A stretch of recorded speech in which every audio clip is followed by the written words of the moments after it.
Entonces, el día de hoy trataremos este Salmo 16, que es muy recordado por el contenido mesiánico que tiene.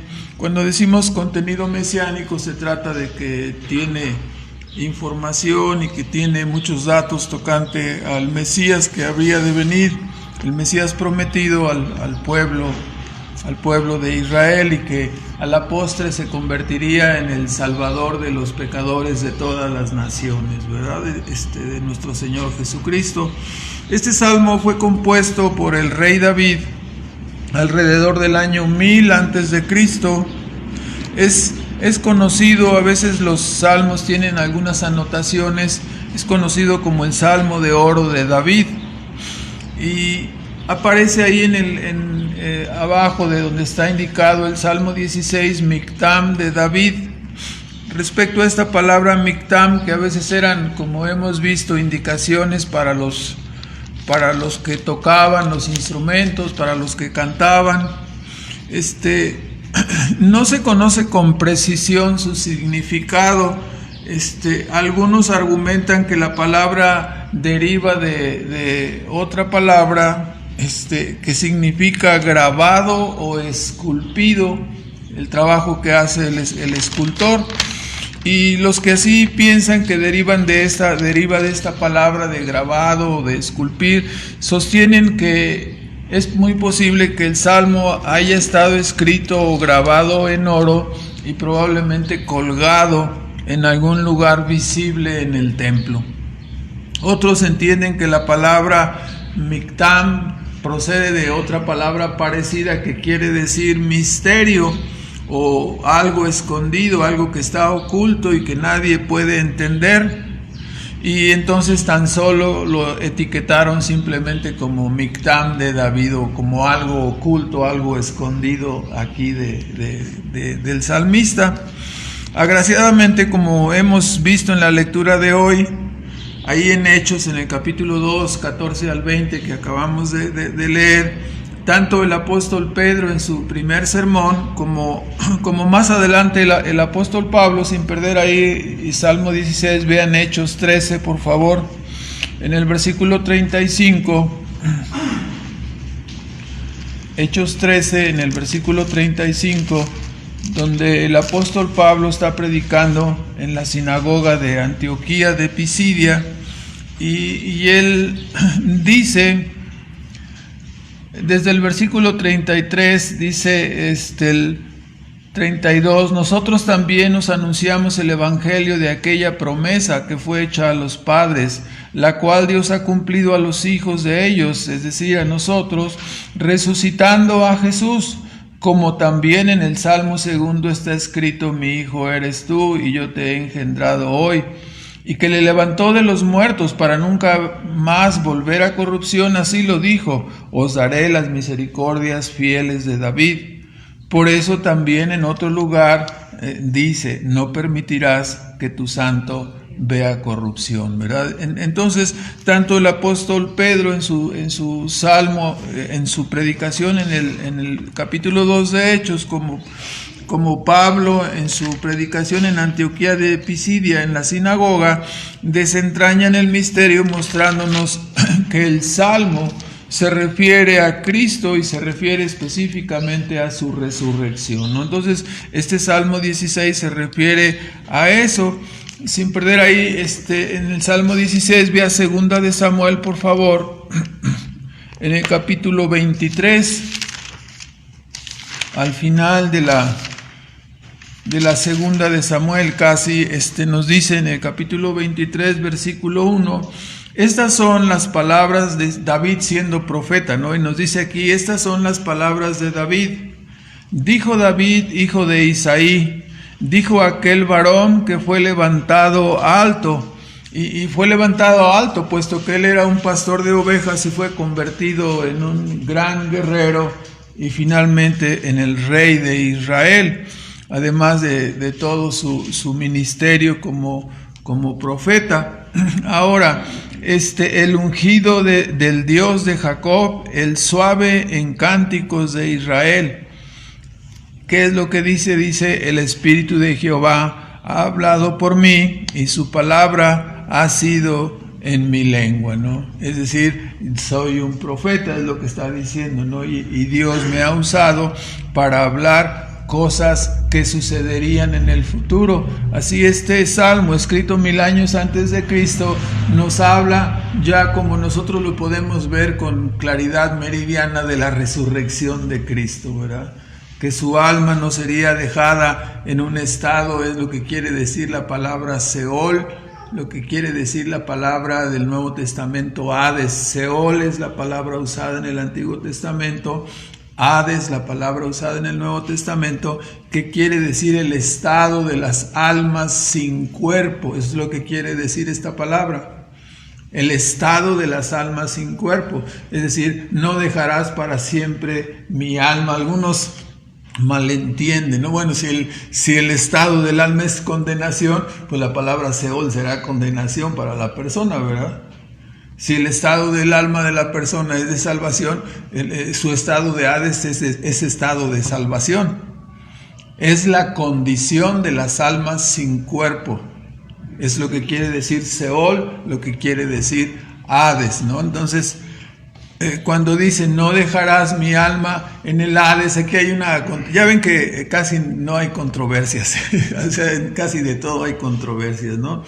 Entonces, algunos interpretan esta palabra Seol y la traducen inclusive como infierno. En la versión antigua tiene ese detalle. Es una mala traducción. No dejarás mi alma en el infierno, ¿no? O sea, algunos se empeñan por más, con mucho, de pensar que Cristo dice a fuerzas ha de haber descendido al infierno, ¿no? Esa es una postura novedosa.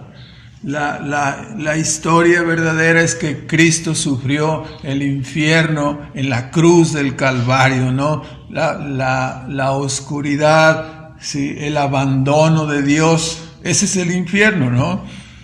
Tengo sed, o sea, todas las marcas están ahí en la cruz. ¿Sí? No es específicamente, sino Él descendió al infierno. Algunas confesiones de fe católicas y algunas protestantes contienen esa parte, ¿no? El infierno lo padeció Cristo en la sustitución que hizo de nosotros en la cruz del Calvario, ¿no? Entonces, así que la traducción de no dejarás mi alma en el infierno no es correcta. La palabra Seol y Hades no es usada. A veces aún la palabra es traducida simplemente como sepultura, dependiendo el contexto, ¿no? Hay que estudiar siempre los contextos. Entonces, después de ese detalle, ¿no? Estamos viendo que en el Salmo 16 nuestro Señor le mostró a David, el profeta, y le mostró anticipadamente acerca de los sufrimientos, de la muerte y de la resurrección de nuestro Señor Jesucristo. Así, en la versión arábiga y en la versión siriaca de este Salmo 16, el Salmo lleva el título Salmo sobre la resurrección de Cristo, ¿no? Ese es el título que lleva en estas versiones. Obviamente nosotros no usamos esas versiones, pero así corrobora el sentido de la interpretación, ¿no? Entonces veamos su contenido. En primer lugar, en el versículo 1 contiene una oración de fe, una oración de confianza en Dios, ¿no? Guárdame, oh Dios, porque en ti he confiado. Y definitivamente esta es una expresión de confianza, es una oración. Es una oración de alguien que confía en el Señor, de alguien que que ya conoce al Señor, cuya seguridad está en Dios mismo. Sí, porque como dice Pablo ahí en Hebreos, ¿no? Hebreos 11:6, el que se allega a Dios debe creer que Dios existe y que es galardonador de los que le buscan. Así que la petición de protección de parte de David, cuando dice guárdame, oh Dios, implica el reconocimiento de la existencia de varias cosas. Primero, la existencia de un Dios bondadoso que él conocía, ¿no? En segundo lugar, implica la existencia de una conciencia personal de su propia debilidad, una conciencia personal de su incapacidad para subsistir por sí mismo. Esa incapacidad y esa necesidad la hemos sentido cada uno de nosotros, de saber que si no estuviera Dios con nosotros, si nosotros no estuviésemos en el camino de Dios, estaríamos totalmente extraviados en este mundo de confusión, en este mundo de tinieblas. Y eso es lo que implica, ¿no? Guárdame. Implica también una conciencia, evidentemente, de la existencia de enemigos. Llámese el diablo, llámese enemigos físicos, llámese enemigos espirituales y terrenales. Cuando dice guárdame, oh Dios, porque en ti he confiado, está implicando también la conciencia que él tenía de que habitaba en un mundo caído, ¿no? En un mundo que le era adverso, en un mundo que no era neutral, que habitaba en medio de una nación rebelde, ¿no? La cual Dios mismo llamaba como semejante a Sodoma y semejante a Gomorra, ¿no? Implica también la frase completa, ¿no? Guárdame porque en ti he confiado. Implica que él ya ha tenido una experiencia previa en oración delante de Dios, ¿verdad? No es su primera oración, Dios ya le había escuchado y por lo tanto dice, guárdame, yo en ti he confiado, ¿no? Está implicando que siempre ha sido el trayecto que él sigue. Y esta expresión y oración no es de un novato, sino que es de un hombre experimentado en el arte de la oración. Desde su primera expresión se coloca en las bondadosas manos de Dios, ¿no? Guárdame porque tú eres mi refugio, guárdame porque tú eres mi lugar de protección. Acudo a ti porque ese es el lugar donde yo he sido preservado, donde yo he sido consolado, ¿no? Entonces su oración implica todas estas cosas. Guárdame porque en ti he confiado, ¿no? Ahora, aparece aquí, detrás, o sea, este salmo tiene que ser visto necesariamente como una perspectiva de referido a David y referido específicamente también a Cristo. Y después de eso tenemos que derivar las instrucciones para nosotros. Ahora, podemos ver a Cristo orando, ¿no? Detrás de esta súplica del rey David.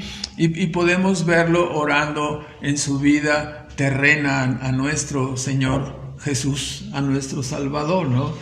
Sí, usted puede imaginar cómo oraba. Tenemos varios ejemplos, muchos ejemplos de cómo oraba Cristo. Algunos identifican algunas porciones de este pasaje con su oración en Getsemaní, aunque, bueno, difícilmente algunos textos coincidirían, ¿no? Especialmente los versículos que hablan del gozo y la alegría al final del Salmo. Pero definitivamente podemos ver a Cristo orando en su ministerio terrenal.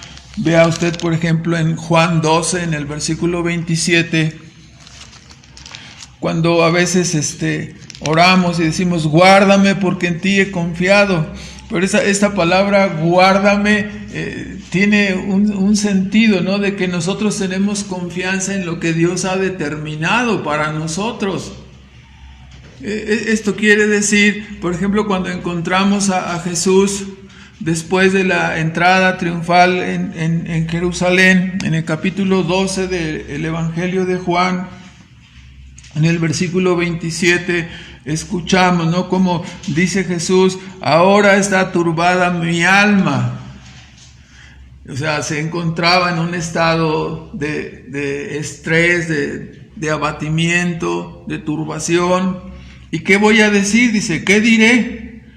Padre, sálvame de esta hora. O sea, la oración, guárdame porque en ti he confiado, no implica, ¿no? Ni en el caso de David, ni en el caso de Jesús, ni debe implicar tampoco en el caso nuestro de que nosotros procuremos quitar la cruz que está puesta para nosotros. En el versículo 27 dice, ¿qué diré? Está turbada mi alma, ¿no? Porque a veces decimos, no, es que me siento muy angustiado y desesperado y deprimido y quiero que este problema se termine. Guárdame, sálvame de esto. Bueno, uno está pensando que a lo mejor eso sería lo más prudente.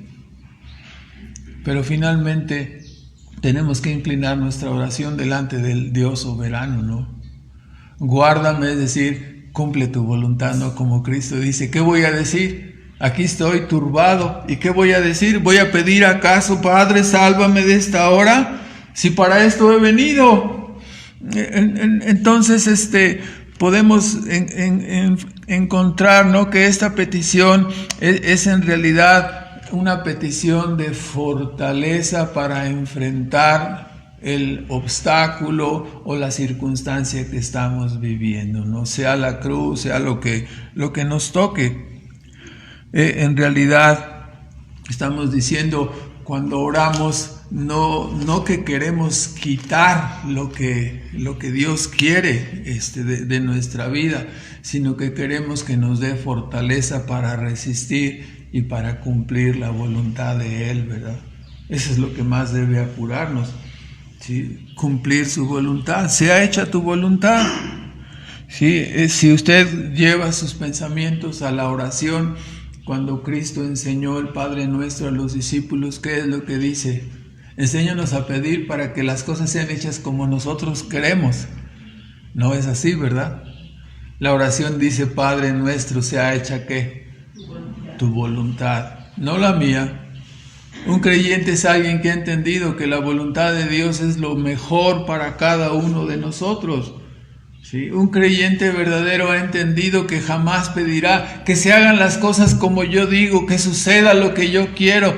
O sea, debemos de tener mucho cuidado de no estar pidiendo así, de no usar la oración de esa manera, ¿no? Como un cheque en blanco, dicen algunos, ¿no? No es un cheque en blanco. La oración está diseñada para que nosotros roguemos para que sea hecha ¿qué? ¿Qué pediría usted?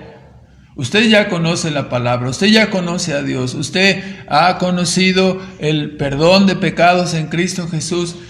¿Cuál sería su oración? Padre, te ruego que ya lo pensé bien y quiero que hagas esto por mí.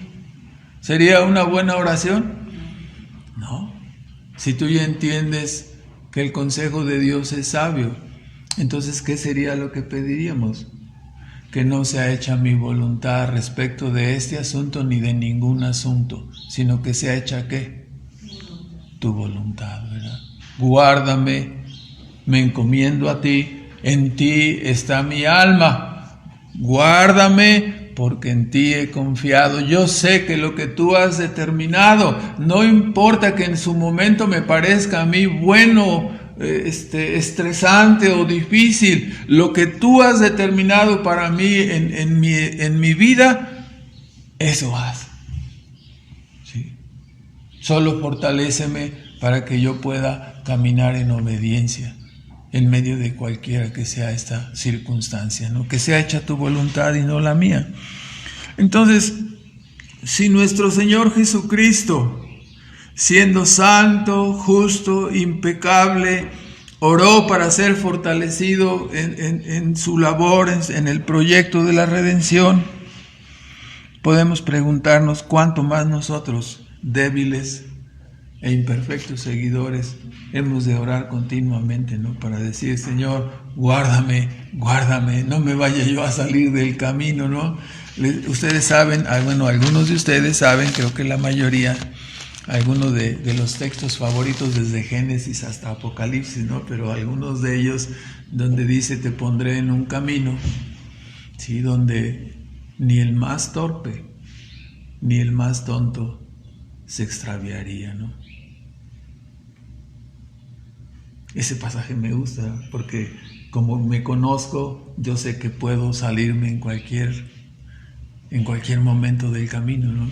Entonces, si Dios me pone en un camino tan especial que ni el más tonto puede salirse, ahí yo me apunto, ¿verdad?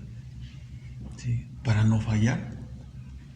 Hermanos, muchas personas a la hora de la prueba y a la hora de la dificultad se refugian en sus obras, se refugian en su poder, se refugian en su dinero, se refugian en otros hombres, en familiares, en amigos. Pero ¿qué escuchamos aquí? Guárdame porque en ti he confiado. Providencialmente cantamos, ¿no? El Salmo 91, el que habita al abrigo del Altísimo. Ahí es el lugar correcto, ¿no? Morará siempre, ¿no? Bajo la sombra del Omnipotente. Él te guardará, Él te protegerá, evitará todo mal, evitará que tú te enfermes, evitará que tú te fractures de la pierna derecha, si es que así ha sido. No. Sucederán muchas cosas en tu vida, pero en todas ellas el Señor te está guardando, ¿no?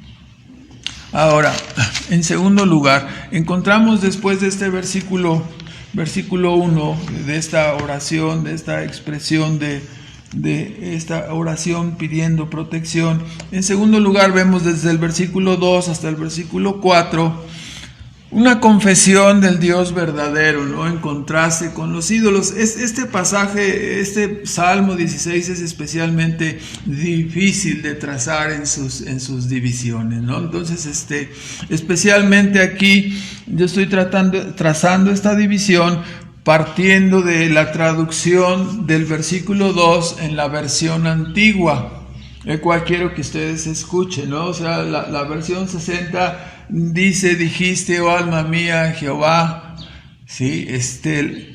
No hay para mí bien fuera de ti, ¿no? Esa es la traducción de la versión 60. La versión antigua traduce: dijiste, oh alma mía, Jehová, ¿sí? Tú eres el Señor, mi bien a ti no aprovecha. Esa es una traducción más literal, que concuerda más con el contexto del Salmo. Yo he confiado en ti, tú eres mi Señor, y yo como creyente ya he llegado a la comprensión y ya he entendido que quien necesita de ti soy yo, ¿sí?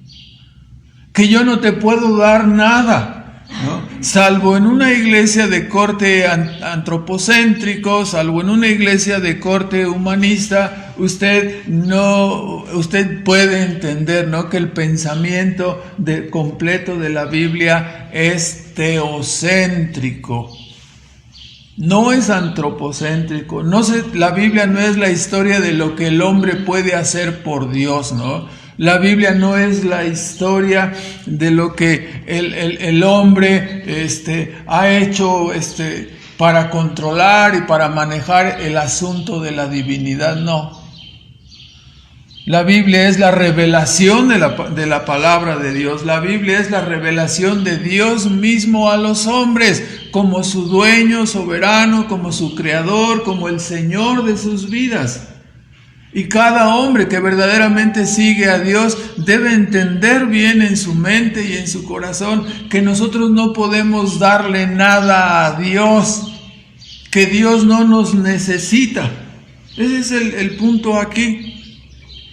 Es una confesión del Dios verdadero en contraste con los ídolos, ¿no? Si tú dices al Dios verdadero, necesito ir a limpiarle de las moscas que se le paran ahí porque no puede hacer nada a él, o de la imagen que tienen que estar cambiando o remozando, o si no estamos, dicen en la iglesia común, estamos muy felices porque se llevaron el Cristo roto para repararlo, ¿no?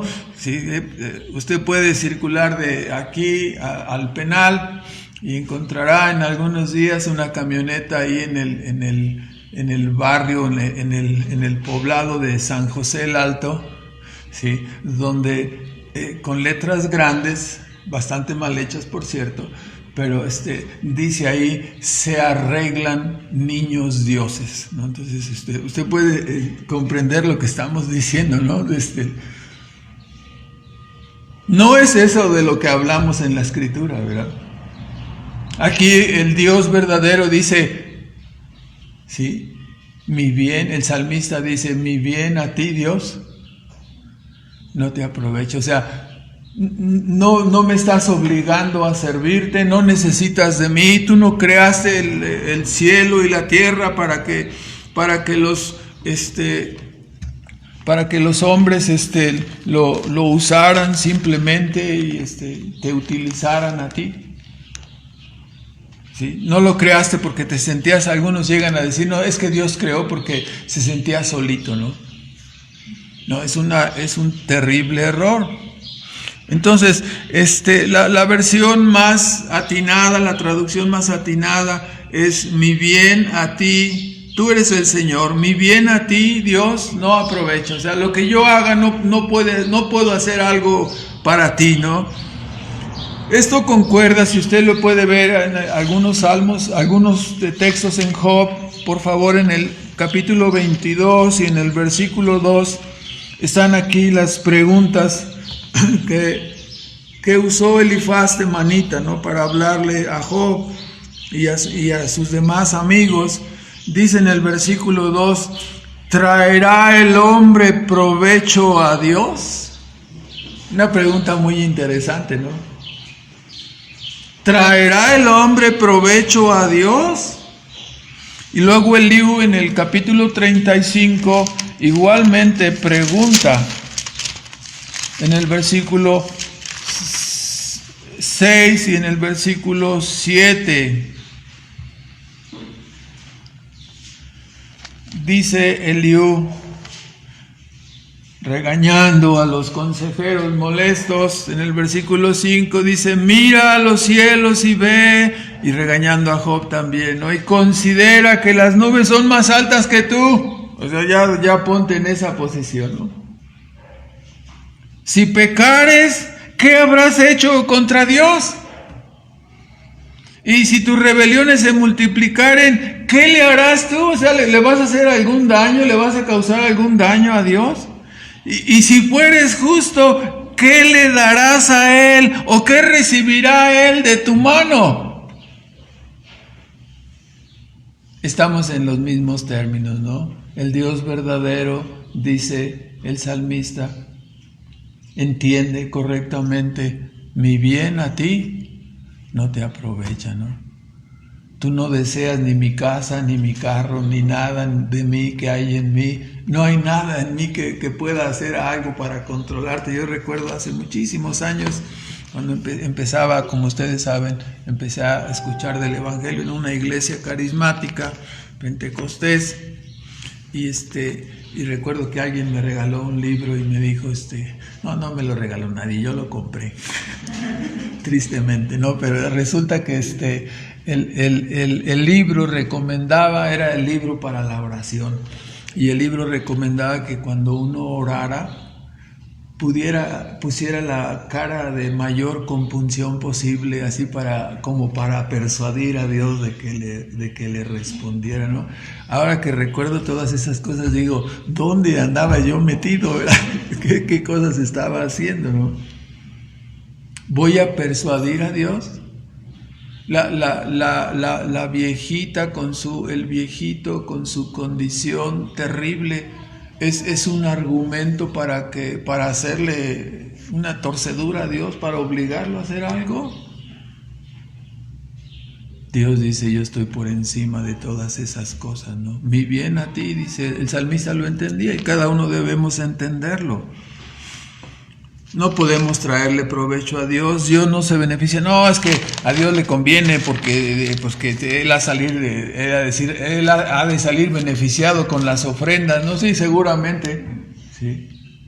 El Salmo 50 es clarísimo. Si tuviera hambre no te lo diría a ti. Tengo todos los animales, ¿no? Si yo tuviera deseos de sacrificios, todos los animales del mundo me pertenecen. ¿Qué me puedes traer tú? Si tus rebeliones se multiplican, ¿qué le harás tú? ¿Qué le puedes dar a Él? ¿Qué recibirá de tu mano? Tal como Job, la conclusión es que es al hombre a quien tú puedes beneficiar con tus obras, es al hombre a quien tú puedes perjudicar, ¿no? O beneficiar.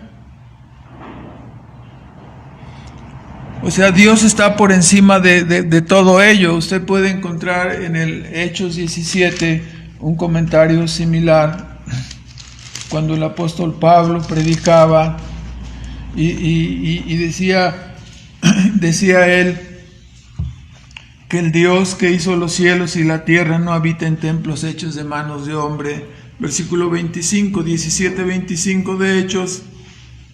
Ni es honrado este Dios con manos de hombres, ¿no? Como necesitado de algo. No es así, no podemos tener una idea de Dios así. Pues Él da a todos, más bien es al contrario. Él da vida a todos y respiración y todas las cosas. Nosotros le necesitamos a Él. Él no nos necesita a nosotros. Entonces, Dios es autoexistente, Dios es autosuficiente. Esto significa, repito, que Dios no necesita de nosotros, ni los hombres pueden hacer algo para maniatar o manipular a Dios. O sea, todas esas ideas idolátricas, ¿no? de que a las mujeres les gustan tanto, especialmente a las jovencitas, ¿no? Pon al San Martín de Porres boca abajo y para que lo obligues a que te traiga un candidato bueno, ¿no? Entonces ya están, es una tontería totalmente, ¿no?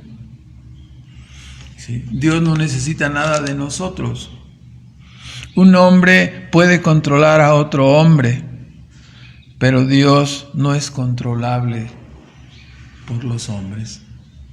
Él es autónomo, autoexistente, autosuficiente. Como siempre decimos, no le podemos cortar el agua a Dios, no le puedes hacer un mitin a Dios para obligarle a hacer algo, ¿no? Así como a un político, no, pues vamos y nos paramos enfrente de su casa y estacionamos los 500 carros que traemos aquí y vas a ver si no nos da una audiencia, ¿verdad? Y cuando menos la audiencia sí la van a sacar allí mismo, con tal de que saquen los carros de ahí.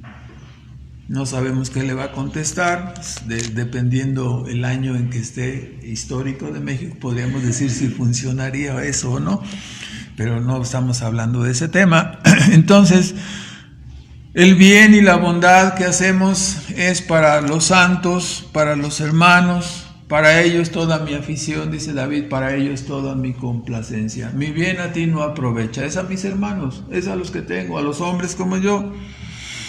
Todas esas ideas humanistas entonces de que Dios se sentía solo y por eso creó al hombre no son bíblicas. Lo que estamos diciendo implica que Dios no creó por necesidad y tampoco efectuó el plan redentor para cubrir alguna necesidad o insatisfacción que Él tuviera. Dios no tiene necesidades.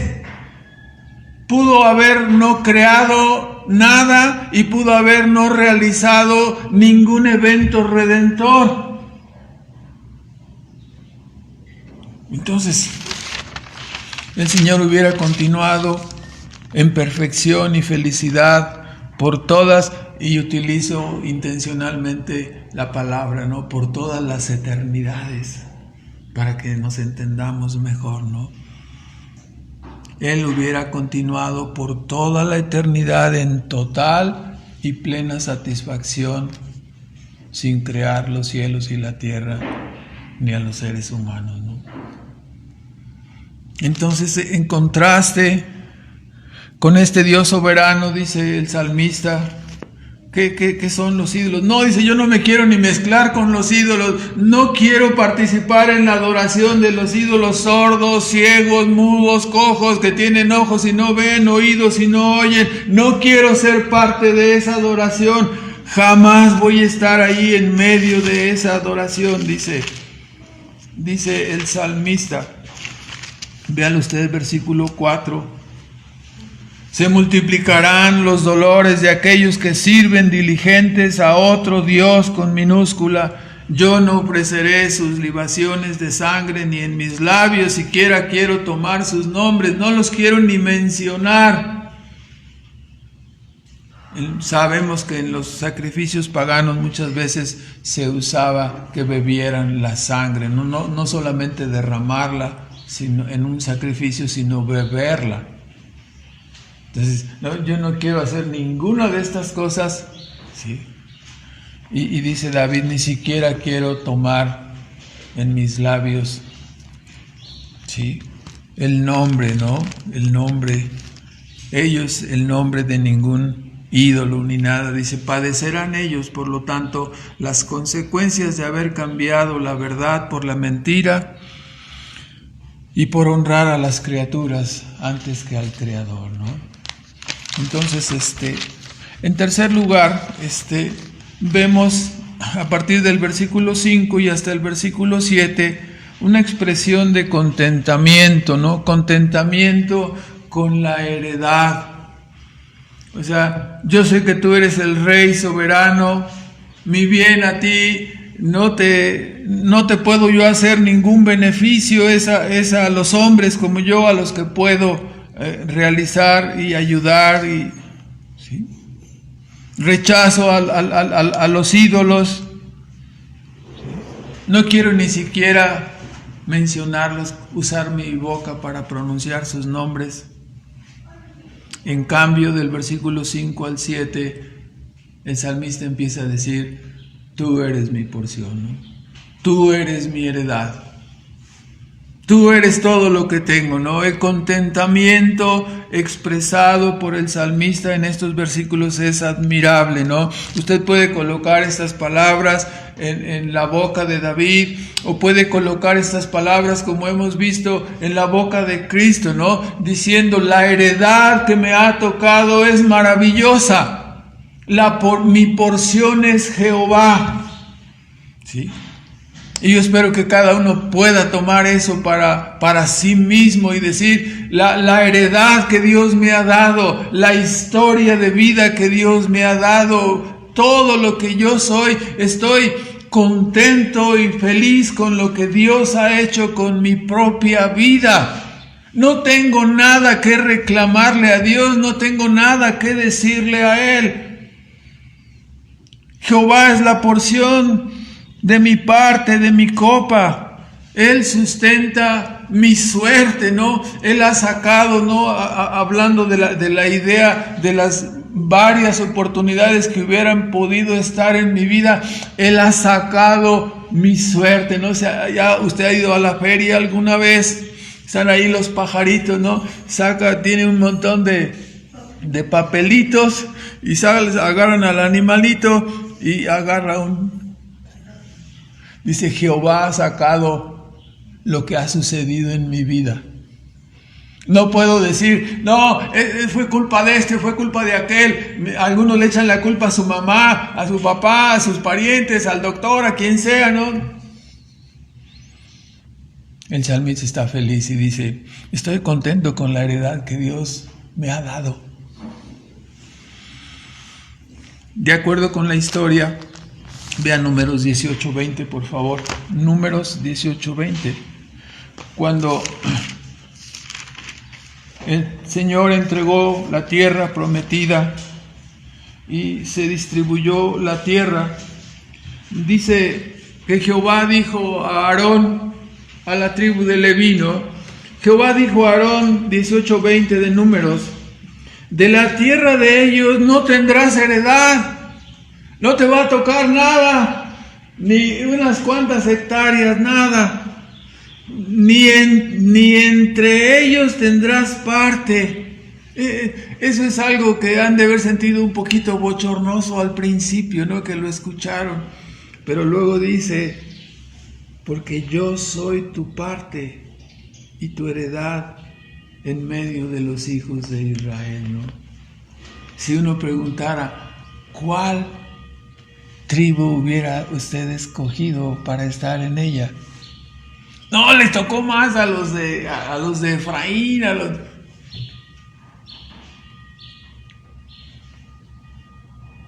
los de Leví. Dice, yo soy la porción de ustedes. Jehová es la porción, no te va a faltar a ti nada. Yo soy tu porción, te dice el Señor, ¿no? Eso es algo verdaderamente maravilloso. Dice ahí en Deuteronomio 18, aplicando el mismo concepto, ¿no? Los sacerdotes levitas, toda la tribu de Leví, dice, Moisés: no tendrán parte ni heredad con Israel. De las ofrendas encendidas a Jehová y de la heredad de él comerán. No tendrán pues heredad entre sus hermanos. Jehová es su heredad, como él les ha dicho.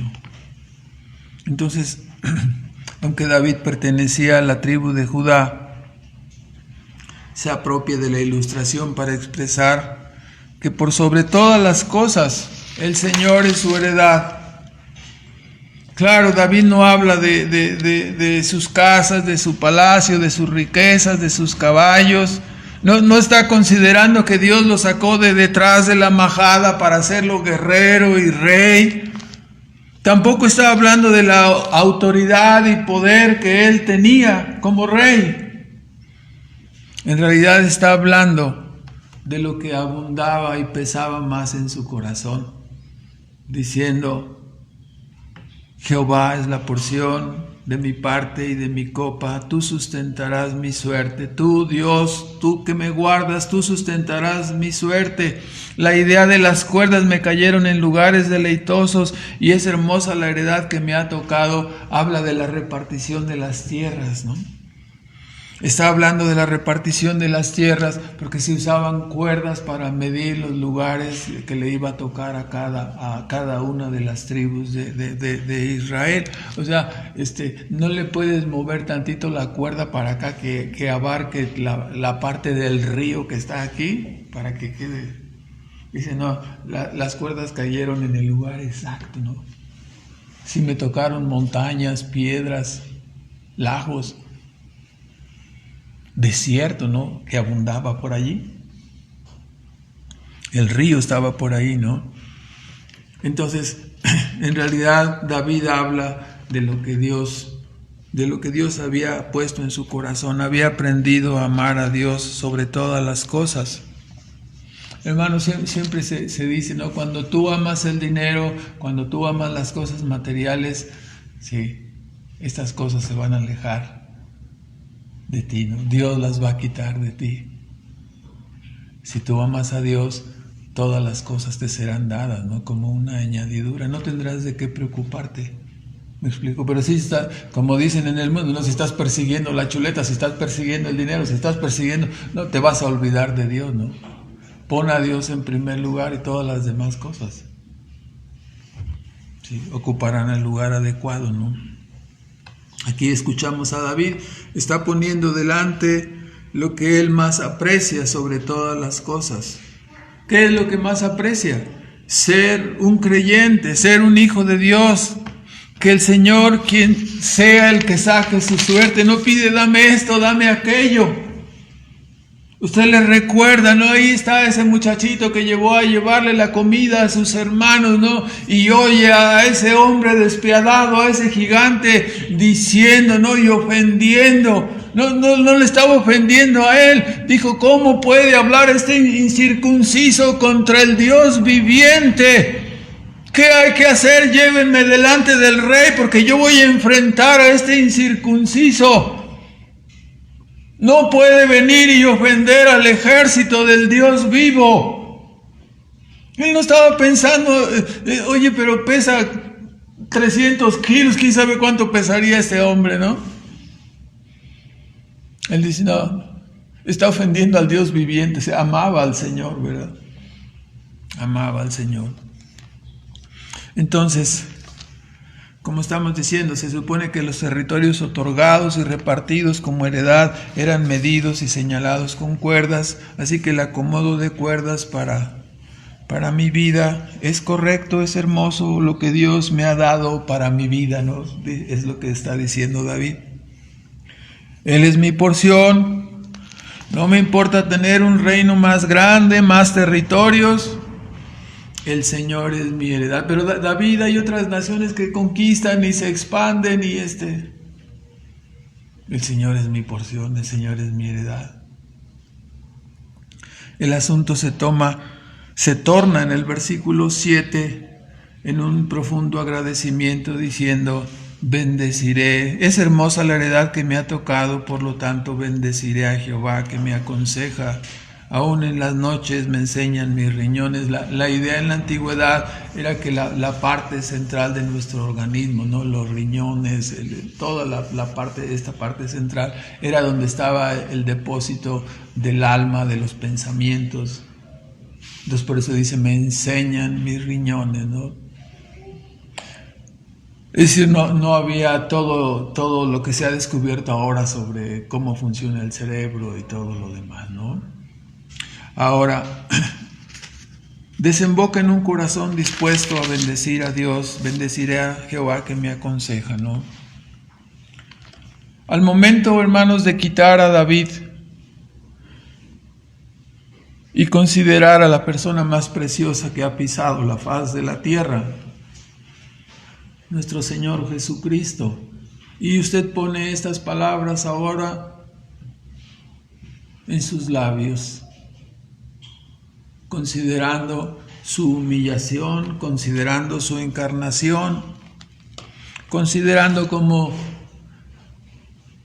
no escatimó a Dios como algo que aferrarse, sino que lo dejó atrás y vino y tomó una naturaleza humana para vivir una vida entre una familia no acomodada, una familia con necesidades, siendo Dios, no permanecer en el anonimato 30 años sin recibir ningún reconocimiento, vamos a decirlo de esta manera. Todo su preparación, el desarrollo de su ministerio, comienza a predicar, es anunciado, es rechazado, es menospreciado, es enjuiciado y acaba siendo condenado y crucificado y muerto. Entonces cuando le oímos repetir las mismas palabras que repitió David, ¿no? Esta es la heredad que me ha tocado y bendigo a Dios por la heredad que me ha tocado. No tengo ninguna queja. Estaré en medio de hombres que parecen animales que deberían tributarme honor y gloria y vengo para ser castigado, menospreciado, lapidado, pero no, estoy contento con la heredad que me ha tocado, feliz con venir a hacer esa obra redentora aquí en la tierra, para salvar a los pecadores. Lo oímos repetir una vez más en la mente, en el corazón de Cristo, en sus labios, declarando, ¿sí? En medio de la oposición, desde la cruz del Calvario, en sus pensamientos, Jehová es la porción de mi parte y de mi copa. Tú sustentarás mi suerte. Las cuerdas me cayeron en lugares deleitosos y es hermosa la heredad que me ha tocado. Los latigazos y todo lo demás que conocemos, ¿no? Bendeciré a Jehová que me aconseja. Aún en las noches me enseñan mis riñones. Le debemos repetir en voz de David, pero es maravilloso escucharlo en la voz de nuestro Señor Jesucristo, ¿no? Venir a realizar la redención para salvar a los pecadores. Con razón los hijos de los hombres te adoran y te alaban y te exaltan, porque eres digno de todo honor y de toda gloria, ¿no? Es lo que podemos decir. Ahora ya escuchamos un poco al rey David, un poco a nuestro Señor hablar de esta heredad. Solamente nos falta escucharte a ti. ¿Sí? ¿Qué dices tú? ¿Cuál es tu comentario acerca de tu heredad? ¿Cuál es tu comentario acerca de la vida que te ha tocado? Sobre tu porción y tu suerte. ¿Cuál es tu comentario? Espero que no vayas a salir discutiendo con Dios. Ten cuidado, porque he oído que Dios es santo, he oído que es todopoderoso y también he escuchado que Él no admite reclamaciones. ¿Me explico? Nadie puede discutir con Él. ¿Tú qué piensas acerca de tu vida y de la heredad que te ha tocado? ¿Comenzarás a decirle o serás acaso de esas personas que ya están haciendo su lista? No, cuando esté yo delante de Dios le voy a decir sus cosas y le voy a decir que aquí... O sea, imagínense ustedes, ¿no? ¿Qué idea tienen de Dios? Todas las imágenes que la Escritura transmite es que los cielos de los cielos no le pueden contener, ni tampoco el universo, ¿no? Los pecadores estando delante de Él no pueden decir más que pedirle a las piedras, ¿no? Escondernos de la gloria de este Dios maravilloso. No podemos estar delante de Él. Su santidad nos aplasta. Hemos hablado de esta palabra en esta semana en las clases que hemos tenido, ¿no? O sea, la grandeza de Dios nos aplasta, ¿verdad? Espero pues que no vayamos a querer estar haciendo listas para discutir con Dios, porque Él no admite, ¿no? ¿Cómo podrás? ¿Quieres tú discutir? Le recomiendo que vuelva a leer el libro de Job, ¿no? El libro de Job, dice, ya una vez hablé, pero ¿qué dijo Job? Ya no voy a volver a hablar, ya me voy a quedar callado, mejor, tú habla y yo escucho para poder aprender. ¿Sí? Hablé tontamente, inútilmente, ¿no? Como cuántas veces ha sucedido con nosotros. Escuchemos lo que el Señor dice, ¿no? El Salmo termina desde el versículo 8 hasta el 11,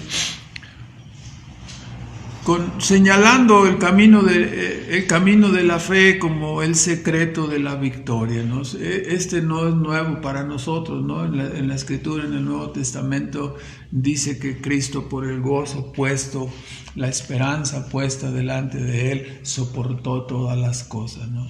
Hermanos, el camino de la fe es maravilloso. Siempre es necesario levantar nuestros ojos, siempre es necesario siempre decimos ilustraciones semejantes, o sea, los animalitos andan con su cabeza agacha, ¿no? ¿Hacia dónde miran los animales?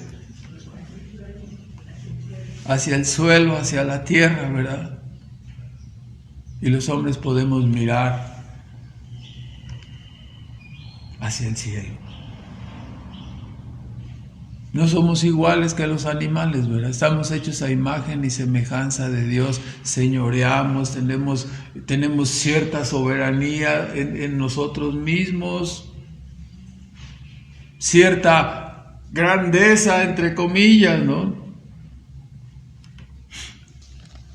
Y siempre debemos mirar hacia lo que Dios desea de nuestras vidas, sostenernos como mirándole a Él, sostenernos mirando sus promesas, contentándonos con la heredad que nos ha tocado y teniendo grande gozo y grande esperanza que cuando salgamos de este mundo entraremos.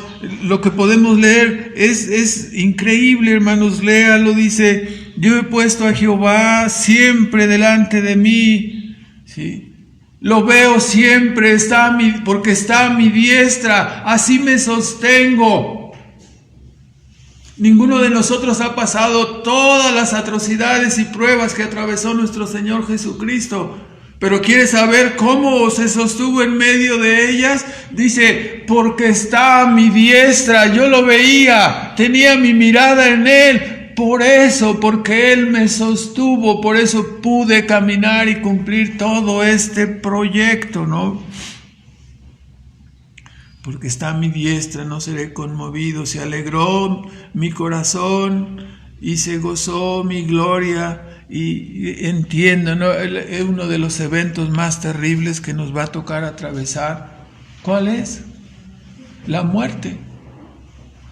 ¿Sí? Pero cuando llega el momento de la muerte dice, estoy confiado, yo sé que no vas a dejar que mi cuerpo se corrompa y no vas a dejar mi alma en un estado de separación del cuerpo.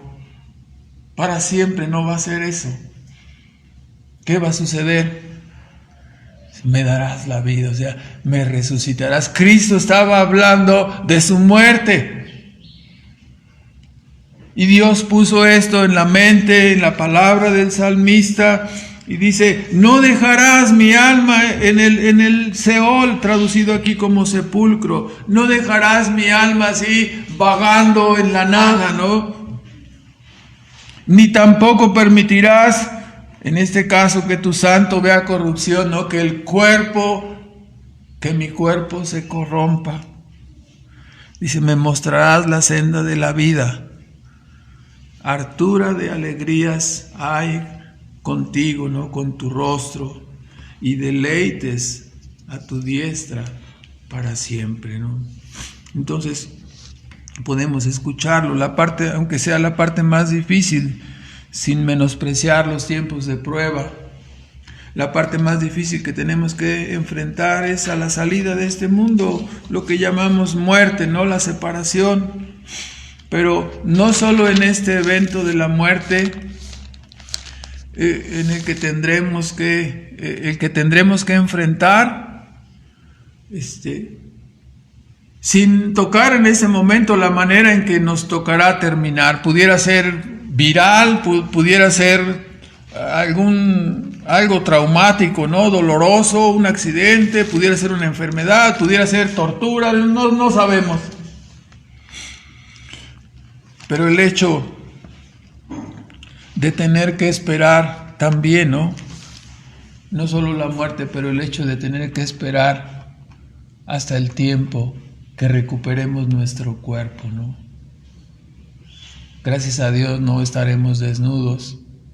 Gracias a Dios estaremos cubiertos, ¿sí? Con la justicia de Cristo.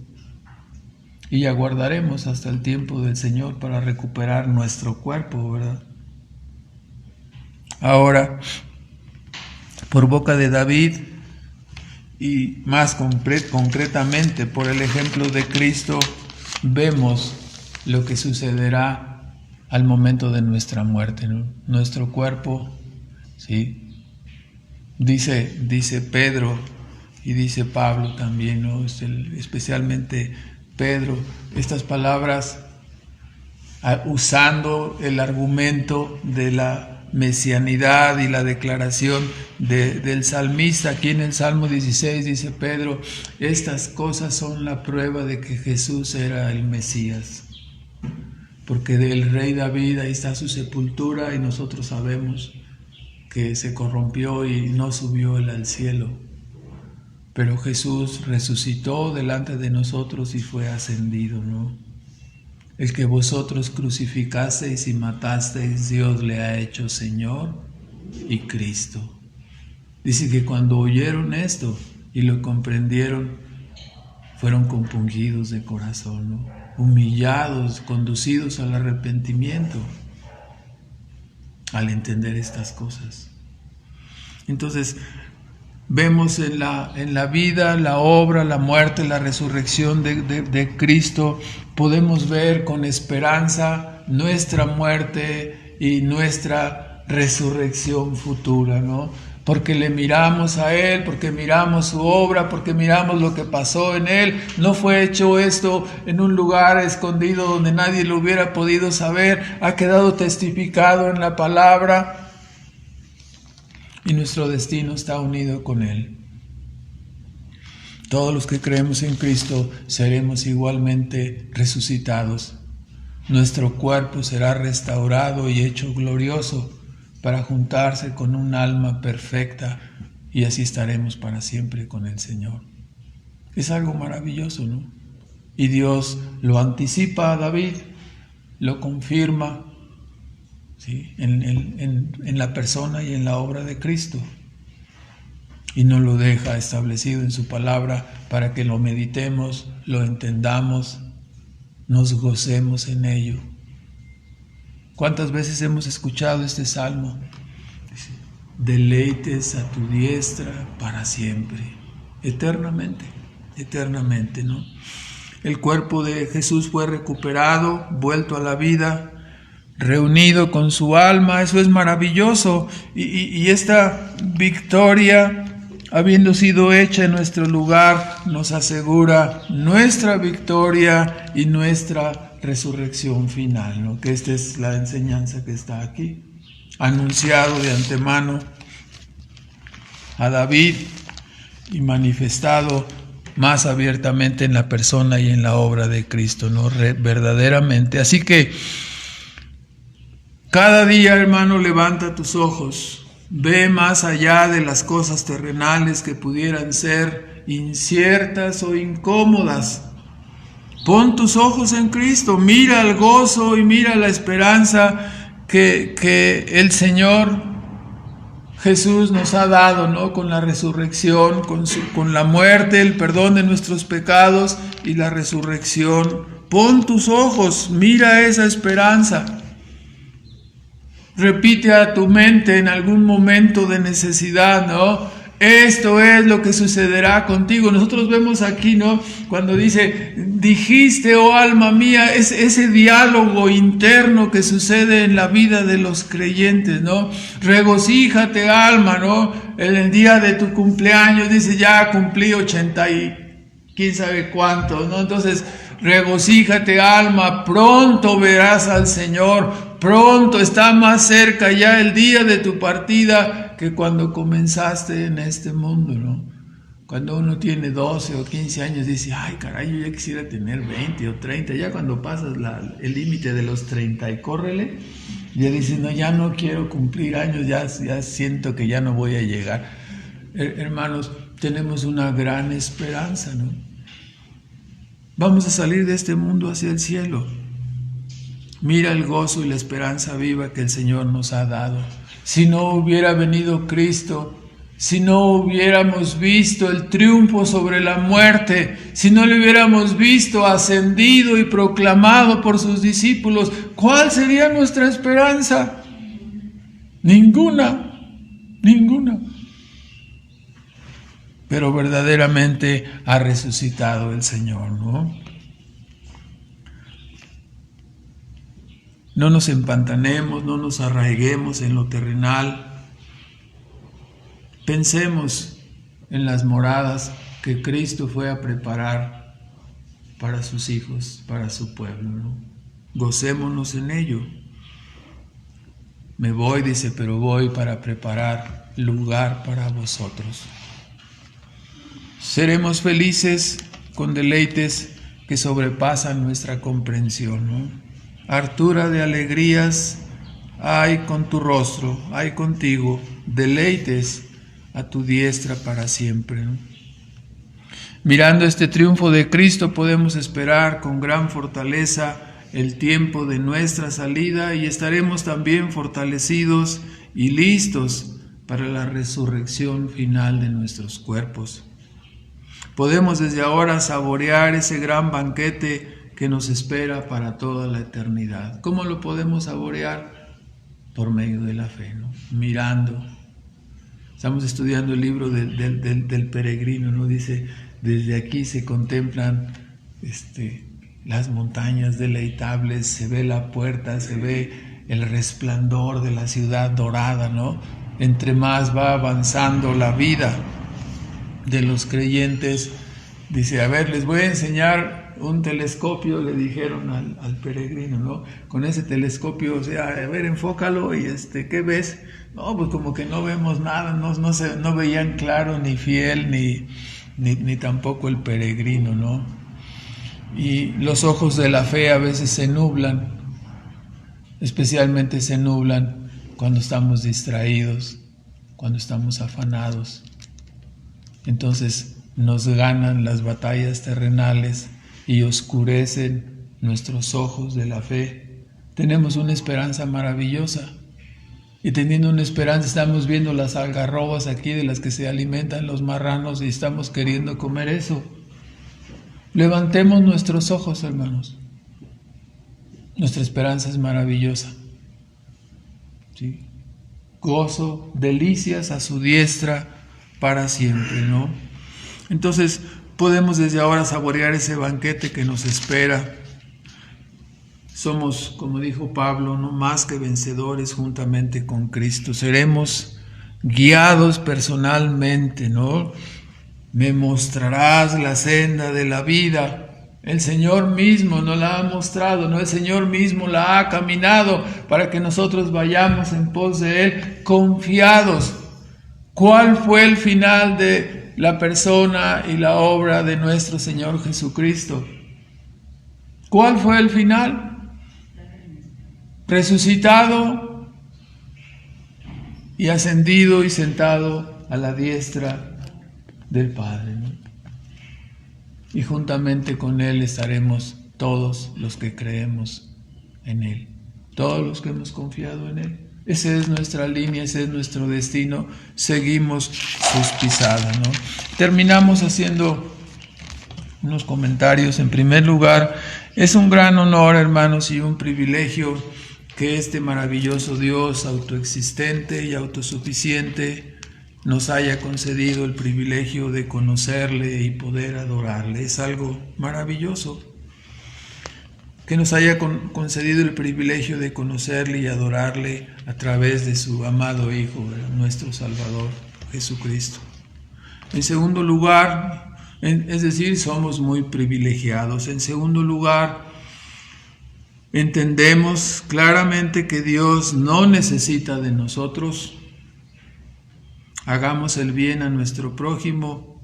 Recordemos como Cristo nos dijo: en cuanto lo hacéis a unos de estos mis hermanos, a mí lo hacéis, ¿no? En tercer lugar, cuando examinamos nuestra vida, nuestra existencia que Dios nos ha concedido, con todas las circunstancias y detalles que han rodeado nuestra vida, solamente nos queda humillarnos y agradecer a Dios. ¿Qué somos nosotros para habernos llamado a su reino y para habernos dado porción y heredad con su santo Hijo Cristo Jesús? ¿Qué somos nosotros para que nos haya tocado esa heredad? Quizás algunos pedirían, ¿no? Citando a Josué en el capítulo 15, versículos 18 y 19, quizás algunos pedirían como Axa, la hija de Caleb, que cuando Otoniel hubo atacado aquella ciudad que dijo Caleb: al que la conquiste se va a casar con mi hija, ¿verdad? Entonces Otoniel la conquistó, y ya cuando iban Otoniel y Axa, la hija de Caleb, como que le tiró unos codazos Otoniel y le dijo: dile a tu padre, dice, que nos dé también. Ya nos diste, le dio heredad, ¿no? Dice: nos has dado tierra del Negev, tierra del norte. Pídele también tierra de aguas. A veces, hermanos, tenemos ilustraciones como estas.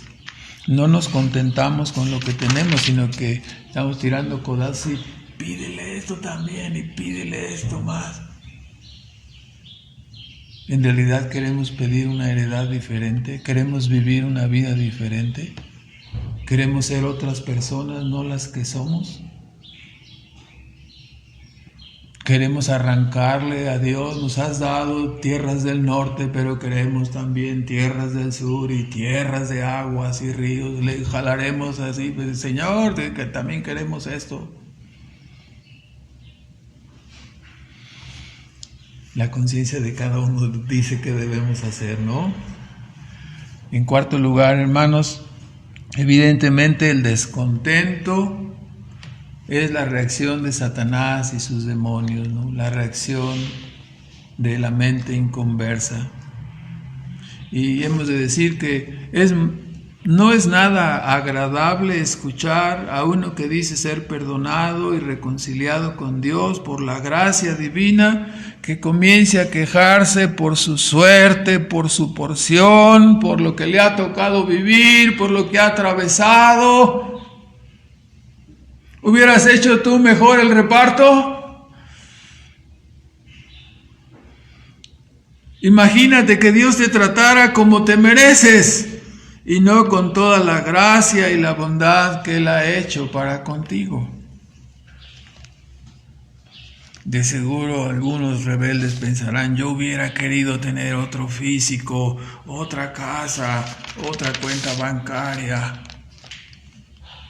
Para ti quizás no todo estuvo bien y tú no te identificas con decir: dice, qué buena es la porción, mi parte de Jehová me sustenta, es hermosa la heredad que me ha tocado. A lo mejor tú no quieres decir eso, ¿no? Quizás eres de los que llevan una gran lista, ¿no?, para presentarla a Dios como cosas malas o reclamaciones que están listos para hacerle a Dios. Cuando esté delante de Él, le voy a decir, y aquí traigo este escrito. De una vez te advierto que lleves también una lista exhaustiva de tus pecados, porque saldrán a la luz y tú quizás ni siquiera te acuerdes de ellos.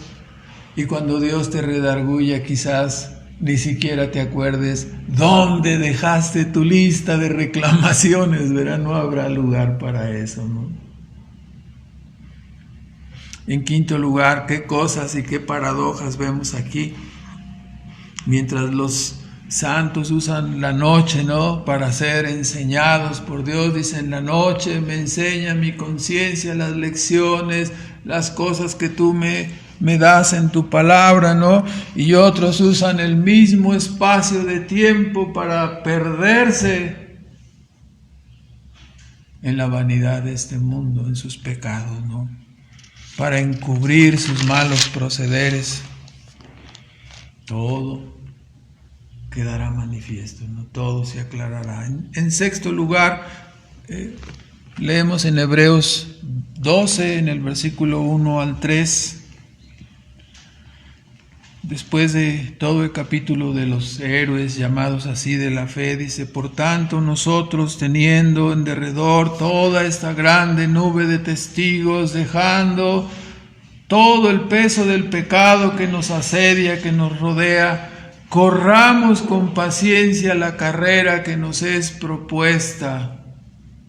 Tomemos nuestra heredad, ¿no? Corramos con paciencia, puestos los ojos en nuestro maravilloso autor y consumador de la fe, ¿no? Viendo su historia y viendo su resurrección, su vida perfecta.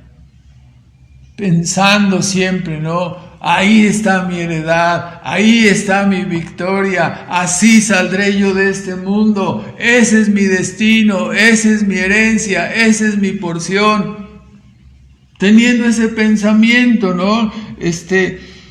Por el gozo, dice que habiéndole sido propuesto, Cristo fue capaz, ¿no?, de sufrió la cruz, menospreció la vergüenza y se sentó a la diestra del trono de Dios. Reduzcan esto en sus pensamientos, dice Pablo: reducid pues a vuestro pensamiento este ejemplo, a aquel que sufrió tal contradicción de pecadores contra sí mismos, para que no os fatiguéis en vuestros ánimos desmayando. ¿Sí? Para que no os fatiguéis y comiences a tirar coces y manazos y gritos y sombrerazos en tu trayectoria al cielo, ¿no? ¿Qué cosa, no? Gritos, sombrerazos, pataleos, pucheros. Un niño hace eso, ¿verdad? Pero el Señor nos dice: mira el gozo propuesto, ¿no? Mira tu herencia, mira lo que ha tocado para ti, para que no te fatigues en tu ánimo y no te desmayes, ¿no? Ningún obstáculo es demasiado grande para que nuestra fe no pueda saltarlo. Ninguna cosa nos puede apartar del amor de Dios, ni del camino y la victoria hasta la resurrección y la glorificación de nuestras almas. Ni lo alto, ni lo profundo, ni la vida, ni la muerte, ni ninguna cosa creada puede separarnos de Cristo y de la meta que nos ha sido trazada. Somos invencibles, somos más que vencedores, ¿sí? Nada nos apartará de nuestra futura heredad y nuestro destino eterno con Cristo, ¿no? Entonces, caminemos de esa manera, ¿no? Muchas cosas sucederán de aquí a nuestra salida de este mundo, pero ninguna de ellas nos puede arrebatar esto. Ha habido personas que han sido torturadas en un cuarto de 10 por 10, metiendo 100 personas, ahí mismo hacían sus necesidades, ahí mismo les aventaban el agua, allí mismo se enfermaban y morían, y nadie sacaba a los muertos, ¿no? Esa fue su heredad y así terminaron sus vidas. ¿Dónde estarán ahora esas personas? Los creyentes. Eran creyentes torturados. Están en el cielo, hermanos. Están en el cielo. Si pudieran descender y decirnos, no importa lo que te pase, sigue adelante. No importa qué tanto sufras, sigue adelante. Yo padecí esto, pero es como nada. Ahora estoy en el cielo. Delicias y gozo para siempre, ¿no? Para toda la eternidad. Entonces, pues tengamos ánimo, ¿no? El camino de la fe puesto delante de nosotros ya ha sido caminado por nuestro Salvador. Mirar su victoria sobre la muerte, sobre el pecado y sobre el diablo, es mirar también nuestra propia victoria, ¿no? Un poco más de tiempo y le veremos cara a cara, ¿no? Oremos.